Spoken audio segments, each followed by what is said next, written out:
Kremlin spokesman Dmitry Peskov said Monday that NATO is in a de facto conflict with Russia.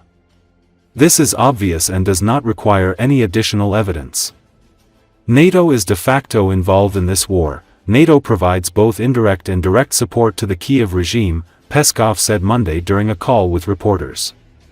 Therefore, we can say with absolute certainty that NATO is at war with Russia, he added. Kremlin spokesman Dmitry Peskov said that no progress has been made in organizing a Russia-U.S. Ukraine summit.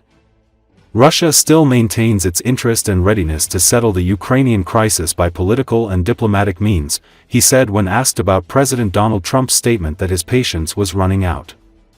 Kiev is artificially slowing down the process. Speaking in a call with reporters, Peskov said that there is no flexibility in the Ukrainian position. There is no readiness by the Kiev regime to start a serious discussion.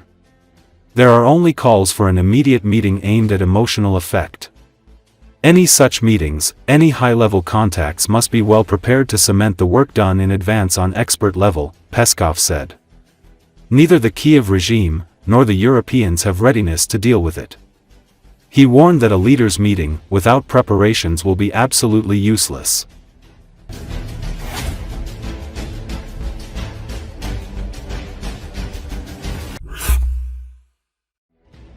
Russia's Security Council deputy chairman and former president Dmitry Medvedev has threatened NATO with a war. Medvedev said the idea to create a no-fly zone over Ukraine and the possibility for NATO countries to shoot down Russian drones would mean a war between the alliance and Russia. Seriously, implementing the provocative idea of Kyiv and other idiots to create a no-fly zone over Ukraine and allowing NATO countries to down our drones will mean only one thing: NATO's war with Russia, Medvedev wrote on Telegram on Monday. He was responding to a statement by Polish Foreign Minister Radoslaw Sikorski on the introduction of a no-fly zone over Ukraine. Medvedev also slammed Eastern Sentry, initiative launched by the NATO to bolster the alliance's eastern flank after Russia's drone incursions into Poland's airspace last week. This seems to be all that remains of the coalition of the willing, Medvedev said, while commenting on the initiative. The Eastern Sentry operation will involve assets from Denmark, France, the United Kingdom, Germany, and others. It should be noted that multiple Russian drones were downed by NATO fighter jets during Russia's unprecedented incursion into Poland's airspace on Wednesday. The incursion was the most serious violation of NATO airspace since the start of Russia's full-fledged invasion of Ukraine. In his Telegram post, Medvedev also mocked Estonian Defense Minister Hanno Pevkur for his recent visit to Ukraine. An Estonian defense minister has arrived in Kiev. He is threatening. The smaller the country, the more aggressive and foolish its leaders tend to be, he wrote.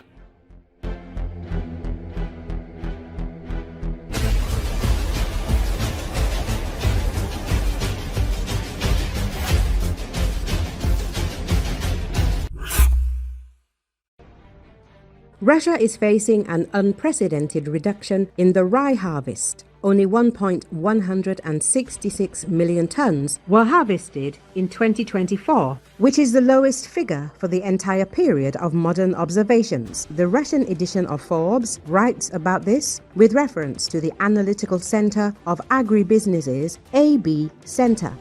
According to the head of the center, Alexei Plugov, in 2024, production fell by more than a third compared to 2023, when the decline was 21.4%. Forecasts for 2025 look even more gloomy.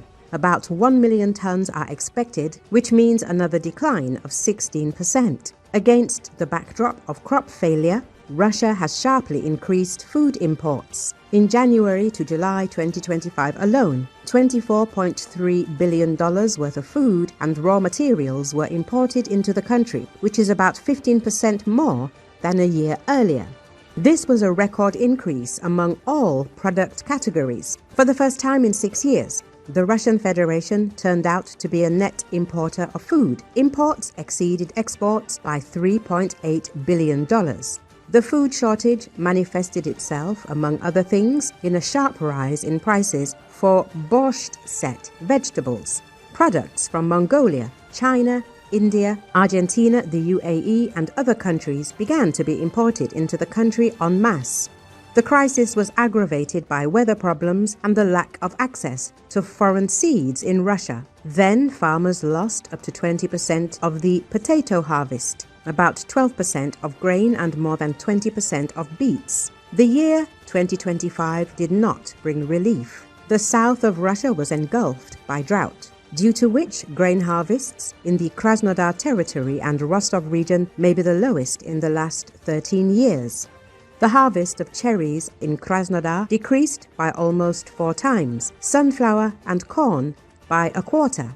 Buckwheat also fell to a 6-year minimum. Professor Peter Frankopan of the International Institute for Strategic Studies noted, "This situation exposes the structural weakness of Russia's military economy. The crisis in Russian agriculture is increasing the country's dependence on imports, undermining the stability of the economy and demonstrating the weakness of the Kremlin model."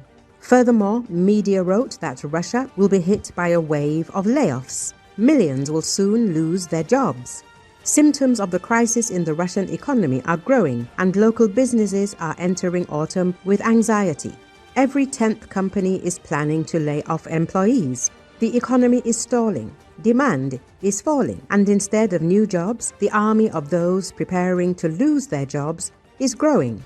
According to a study by the service Rabota.ru and Spur-Podbar published in Izvestia, 12% of organizations reported plans to reduce their staff. A year ago, there were significantly fewer of them, only 8%.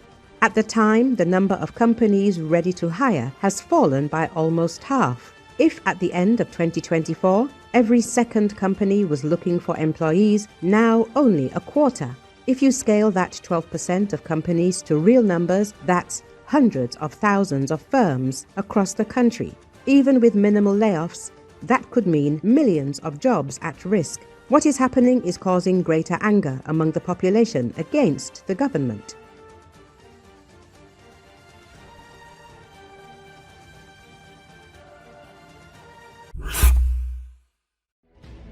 The armed forces of Ukraine and the National Guard liberated Pankivka and the surrounding areas in the Dobropilya direction, the 1st Corps Azov of the National Guard of Ukraine reports.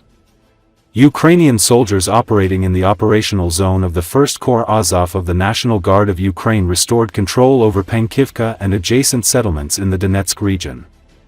Russian forces are trying to hold their positions and are reinforcing their groupings in the area. To increase offensive potential, additional reserves have been redeployed to the responsibility zone of the 1st Corps Azov of the National Guard of Ukraine, 4 infantry brigades and 1 Marine regiment. The defense forces of Ukraine are making every effort to stop the enemy's advance and prevent a breakthrough in the defense, the 1st Corps Azov of the National Guard of Ukraine emphasized. Earlier, the defense forces of Ukraine deoccupied the village of Zarikn in the Donetsk region. The settlement is now fully under the control of the Ukrainian army. In addition, the Ukrainian Shkval battalion of the Skylia regiment liberated the village of Filia on the border of Dnipropetrovsk and Donetsk regions. On August 24, the commander-in-chief of the Armed Forces of Ukraine, Oleksandr Syrsky, reported that the defense forces conducted successful counterattacks in the Donetsk region and liberated 3 settlements from Russian occupation.